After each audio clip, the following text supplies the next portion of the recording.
Hi, welcome to Building Bridges Ministry. I'm Joe. Today's topic is something that was brought on to me by music. Once I've gotten onto this journey with following Jesus, I've really taken to listening to Christian music and even regular music. I look for God or Jesus in that music. And one of the songs that hit me recently, well, when it first came out, it was a Lady Gaga song, of course. It is A Million Reasons. And I think her idea behind it was more of a relationship with a boyfriend or whatever, but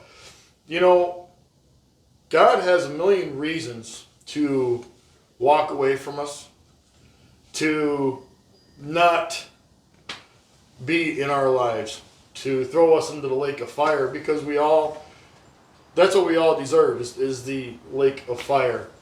But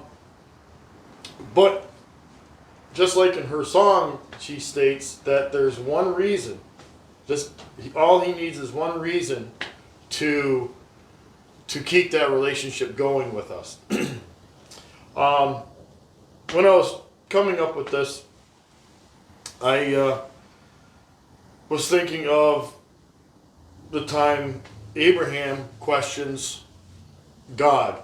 And we have to go to Genesis 18, verses 22 to 33.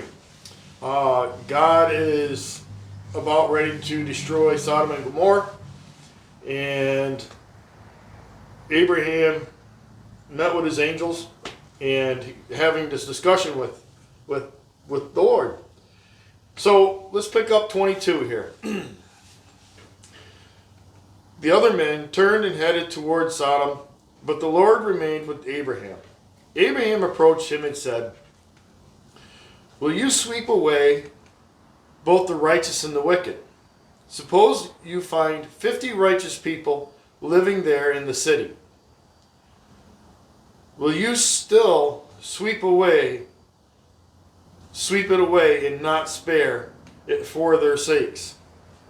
Surely you wouldn't do such a thing, destroying the righteous along with the wicked. Why, you would be treating the righteous and the wicked exactly the same. Surely you wouldn't do that. Should not the judge of all the earth do what is right?"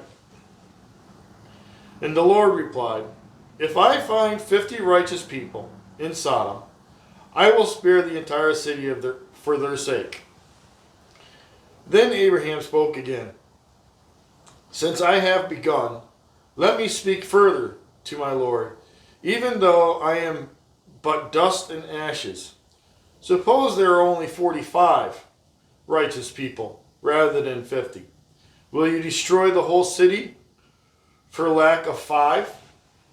And the Lord said, "I will not destroy it if I find 45 righteous people there." Then Abraham pressed his request a little further. "Suppose there are only 40. And the Lord replied, "I will not destroy for the sake of the 40.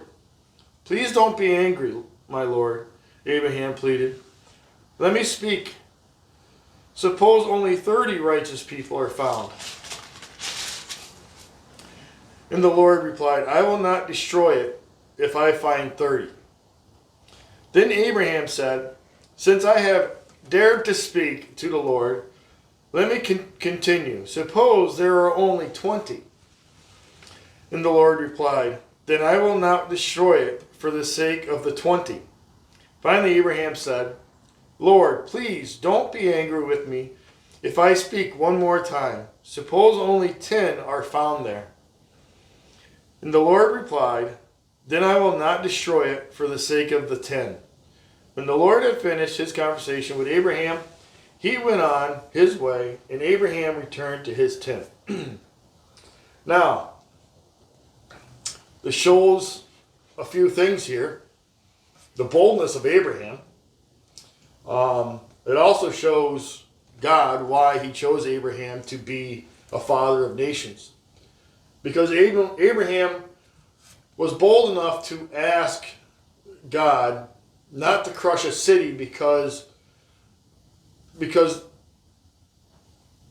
there could be possibly there could be some people in that city who are righteous.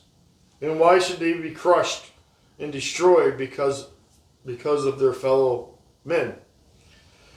And to keep asking the Lord these questions until we got to 10, and the Lord was willing to save a city as corrupt as Sodom and Gomorrah was.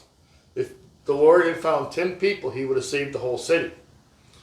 That's an encouragement for us to be bold when we ask the Lord for things. Now, the Lord has the choice of answering that request or not. And he's going to make that choice, which is going to be best for everybody in the long run, not for a quick fix, as I would say.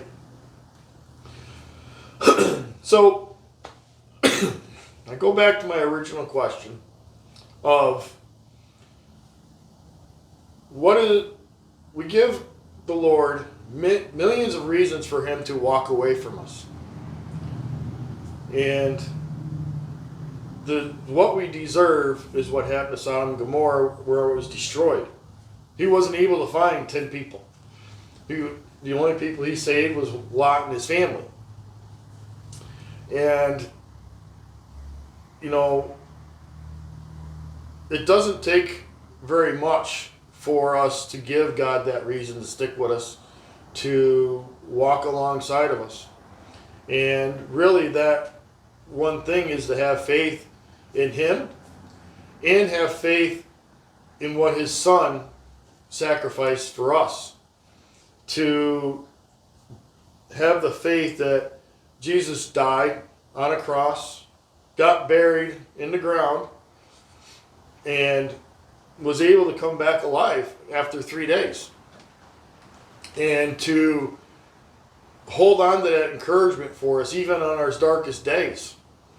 To have that hope in our hearts from Jesus, to push forth and stay alongside Jesus as we walk. And I'm grateful for that opportunity. I probably say that almost every video, that I am grateful for this opportunity to walk along with Jesus. And, like I said, music for whatever reason is a big part in my life. God never blessed me with some musical talent. I used to play trumpet and my dogs and everybody would run when I would play.